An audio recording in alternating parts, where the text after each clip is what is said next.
If you were to ask people around what they know about Julius Caesar, they'd likely say, brilliant politician, brilliant general, brutally murdered by his own peers. But the reality is, the man himself is a far more fascinating figure than most people would believe. So, here's 10 interesting facts about him. But before we begin, most of you people watching aren't subscribed. So if you like what you see, consider subscribing. It's just a little click and you can always change your mind. Now, let's get this going. Number 10. He was bald. Male pattern baldness is a genetic condition that may affect upwards to 2/3 of every man, and it's usually seen as a generally unwanted and distressing experience from the men who suffer from it. According to Suetonius, Julius Caesar had the same condition, and he was in fact quite insecure about it, to the point he would typically wear his laurel wreath to partially hide his receding hairline, as well as the fact that he spent a long time arranging his hair so he wouldn't look bald. It was also utilized by his enemies to mock him if they didn't have anything else on him. Cicero in particular loved giving Caesar a hard time for it. Number 9. He was once held hostage. When you think of pirates, the first thing that comes to your mind may be some story from the Caribbean, but the truth is, in the ancient world, the Mediterranean Sea and piracy were synonymous, so much so it was rampant. In fact, one of the regions of Anatolia, Cilicia, was seen as a pirate haven. One day, while Julius Caesar was on his way to Rhodes to learn oratory, he was captured by Cilician pirates. Contrary to what the pirates would have expected, Caesar treated the whole affair as a minor inconvenience. The pirates demanded 20 talents for his ransom, only for Caesar to laugh in their face for not knowing who he was, and saying 50 talents would be more appropriate. He then sent his entourage to gather the money, all the while he was held captive. He spent his time with the pirates doing basically whatever he wanted. He would shush them when he wanted to sleep, read the poems and speeches he wrote and see how they'd react, joke around saying he'd come back and crucify them all, acting as if being hostage was no biggie. Eventually, Caesar's entourage returned with the money and the pirates set Caesar free, only for him to raise a fleet on his own, capture the pirates and crucify them all. Though Caesar was merciful, apparently. He had their heads chopped off before they were crucified. Number 8. His name's origin. For starters, Caesar's name wasn't pronounced as Caesar, but rather Kaiser. We just say Caesar because it stuck. Anyway, the belief that Caesar was given this name due to being born via cesarean section is a misconception.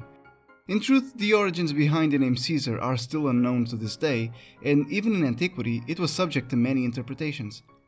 Caesar himself may have propagated the derivation from the elephant, which was called Caesai, Kaisai, in a, quote, Moorish language, possibly Punic, therefore claiming that this name was acquired through an ancestor that killed an elephant, most likely during the Punic Wars. Furthermore, Caesar strongly associated elephants with himself. He used the animal during his conquest of Gaul, he included 40 elements in his Gallic triumph, and he displayed it above his name on his first denarius. This theory, however, isn't the only one.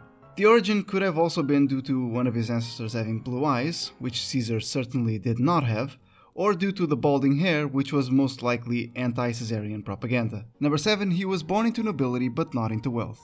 Julius Caesar was born into the gens Julia, a noble patrician family who saw some political successes with its family members achieving high political offices. However, through the centuries, the Julii had fallen not only into political irrelevance but also economic irrelevance. By the time Julius Caesar was born, they weren't rich. Rather than living with all the other patricians on the Palatine Hill, Caesar grew up in a family home in a place called the Subura, a populous neighborhood which stretched from the slopes of the Quirinal and Viminal hills all the way up to the offshoots of the Esquiline Hill. This neighborhood was home to an urban underclass who lived in miserable conditions. Though it is important to note, Caesar lived well enough compared to his neighborhood standards. He wasn't rich by any standards, but he wasn't exactly poor either. Still, while he was growing up, he unquestionably saw poverty throughout his life, which may have shaped the populist stances he defended as he became an adult. Number 6. His brutal campaign against the Gauls. Julius Caesar is known for having been a brilliant general, and his conquest of Gaul was his military masterpiece. The man found himself repeatedly outnumbered only to overturn the odds. However, Caesar wasn't just brilliant, he was also utterly ruthless. Throughout his campaign in Gaul, Caesar targeted specific tribes with ferocious zeal. So much so, some were entirely wiped out. According to Caesar, by the end of the Gallic Wars, he and his army had killed over 1 million Celts and enslaved just as many. Of course, this is according to Julius Caesar, so he may have embellished his numbers just a little. Regardless, he was still brutal, and if something like this had been done today, it would unquestionably be considered a genocide. Number 5, he was the first Roman politician to mint coins depicting himself. This is something I actually had to check twice, but it's actually true. As I've said before, Julius Caesar was a bit full of himself. So much so he had his portrait minted on coins.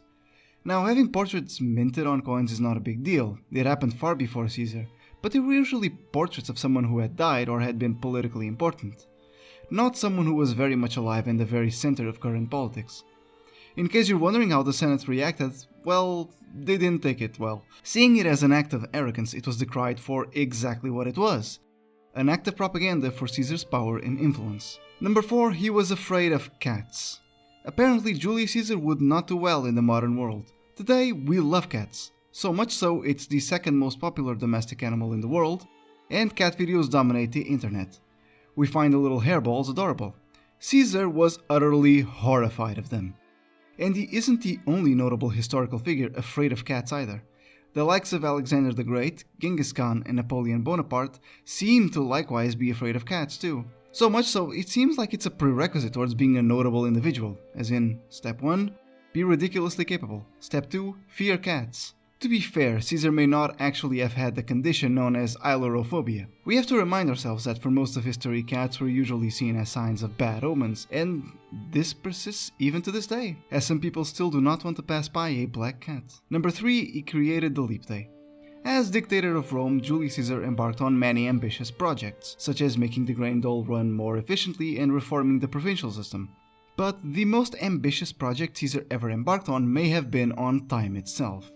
Before Julius Caesar, the Romans utilized a lunar calendar, which was obviously flawed, seeing as the period of a year doesn't correctly align with the phases of the moon, which forced the Pontifex Maximus to insert special days in order to prevent the system from going bust. But during the Civil War, the system was completely thrown out of whack, because the Pontifex Maximus at the time, Julius Caesar himself, was too busy fighting it to bother with the calendar. In order to prevent this from ever occurring again, Caesar gathered several mathematicians and astronomers, most notably one Sosigenes of Alexandria, to create a new calendar.